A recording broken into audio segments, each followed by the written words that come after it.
nhớ trong này lúc nào chỉ lúc nào chỉ lúc việc hoàn chỉ này này chỉ cho một chua cứ chua nữa lúc đó thì tôi cho nó nữa lúc tao nữa chỉ tôi cho nó nữa lúc sáng cái sáng chỉ cái vị thành chỉ tôi cho nó hết xí này cho nó là chỉ nó đi lại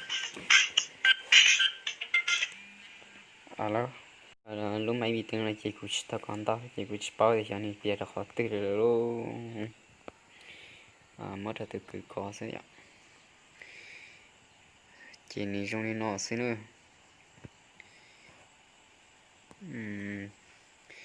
cứ cho bé muốn sai lấy khỏi tao là chỉ tao nè hồi lúc tao chỉ cũng có thế này cũng có sự thì mà nữ cô chỉ tao nó sẽ hành để long lấy thở thì rồi ở nhà 2015 con này ạ chỉ 2014 thì có thiếu tìm lại nó này ạ lại nó mình chỉ trong mình chỉ chăm điểm là chỉ mình chỉ tua là chơi này ạ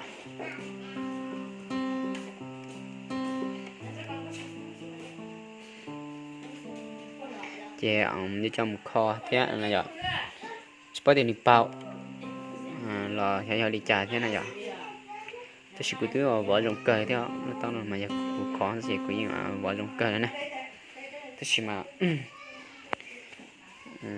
bắt thì cho 6 tuổi thì cũng trên thì cũng chỉ có chỉ thì nó cũng như vậy nó thế nè chỉ con tàu nó chỉ tưởng như con tàu lọ này nè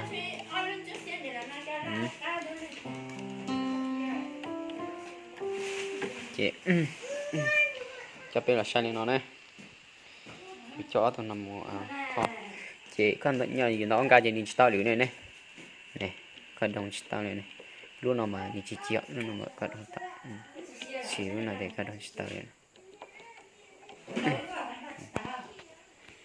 ôi giời nhiều xe cười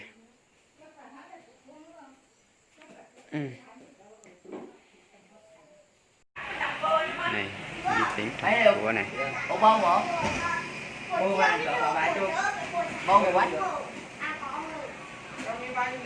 Cái này. sao đừng thế nhỉ sao đừng thế nhỉ Lâu rồi không dùng. Con này từ lúc mua đến giờ đúng không? đúng rồi từ lúc mua nó chết thì nó không dùng nó không Kiến này, cái này là do kiến dán vào đái 5 tổ này, đã nhìn kiến không? đúng rồi Nóng quá nó chết này. Kiến dán 5 tổ nhá, mới bị này, chứ không bình thường nó không bị đâu. Chắc là để lâu quá xong không đủ này.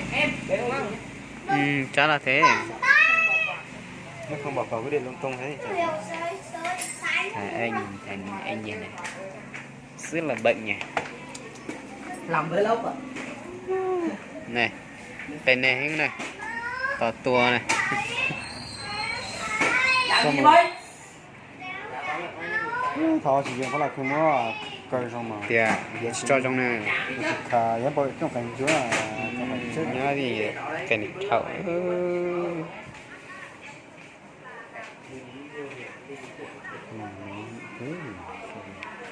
chuyện cá nó một chút sẽ là lá trong cá nó một xí ạ Mua rồi nói nhỉ? Ở đây có tính bảo sổ hệ rồi. À. Có tính bảo sổ hệ rồi. sửa xem nào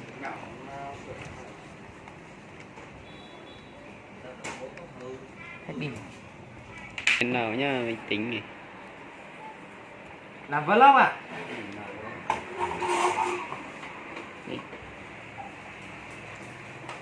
Thế kênh gì để vào em like em subscribe kênh cho. đúng rồi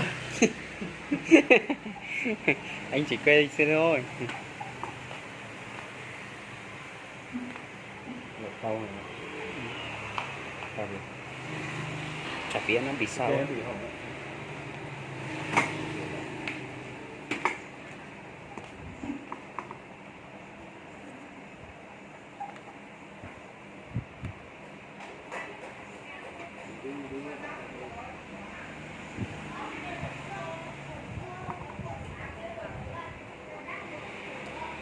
Mày vào ví dụ cuối dạo một con rẻ.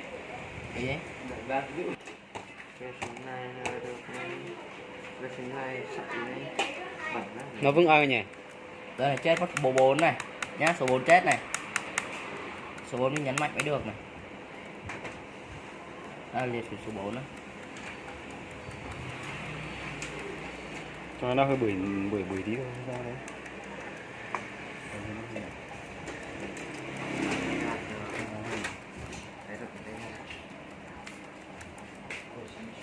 Chỉ có nó là chỉ là có. Phải bao nhiêu số. Nó vẫn ăn thì chắc là hư 70 tí. Đúng rồi. Nếu mà nó mà ăn thì không có cần phải thay làm gì. Thì rửa có được không? Không, cái này không sửa, đâu sửa nó thẳng luôn. Chắc là hư 70 tí thì Đúng rồi, tháo ra vệ sinh tí là được. vệ sinh tí. Bây giờ thay mới màn nhá. Màn là 1.250.000 này.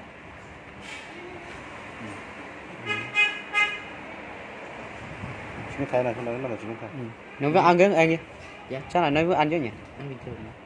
Nếu ăn bình thường thì không dùng tay đâu. Chỉ thay cái bàn thôi. Mở vệ sinh tí. Ăn bình thường. Thì nó hơi mạnh. Không cần mạnh đâu, nhẹ bây giờ nhẹ rồi. Để lâu quá thế.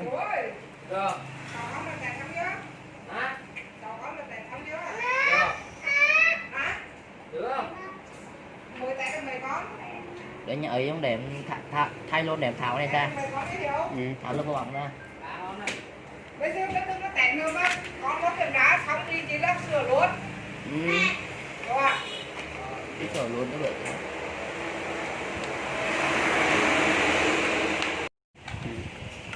Ta hãy lùi bao liền.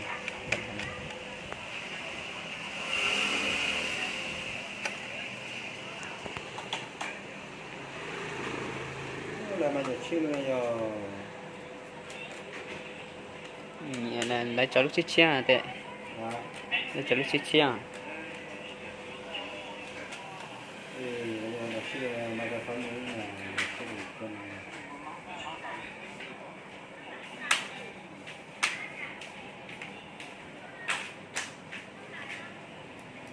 Thế mày nó chỉ tao cõi rồi nên chỉ tôi và tôi khó đời nữa nhiều.